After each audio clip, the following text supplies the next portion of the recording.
Balaji, one other question I think I'm sure a lot of people will have in mind is, we know there is a cybersecurity threat that we are going to have, but prevention is something that we have to do to make sure we don't go there. So can you just give us tips in terms of the basics that someone has to take care to prevent as much as at least known threats that we'll have?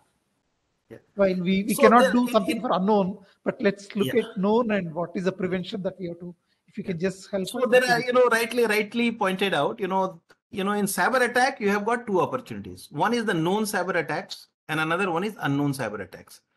I always say if you are hit by the known cyber methods and attacks and you have been badly hit, brutally hit, then you were actually stupid. If you have been hit because something very unknown, which never known to anybody else, you get virgati. You understand the word virgati,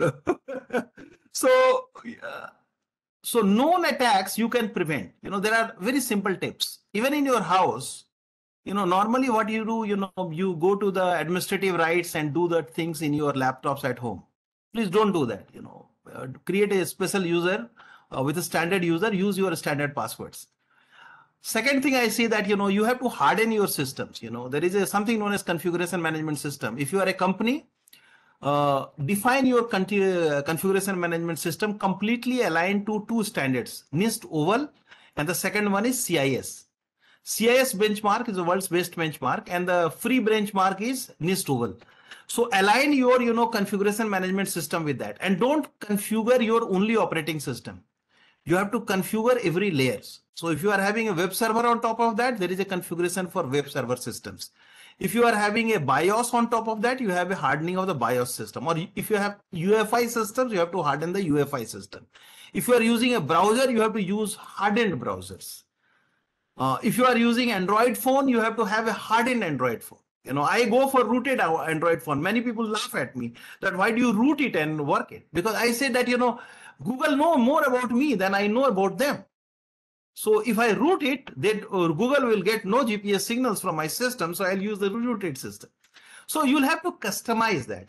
This configuration management is a very important journey against the known attacks. Unfortunately, most of the ransomware attacks that happens in the world, they miss it because configuration has been weak and the patch management system has been very weak. Normally, we do the patch management for operating system. Please go beyond operating system and don't miss a patch. If it is on mobile phone, whenever it comes, just do it. If there is a Chrome browser in your mobile phone, please update it. If you have any application in the mobile phone, update it.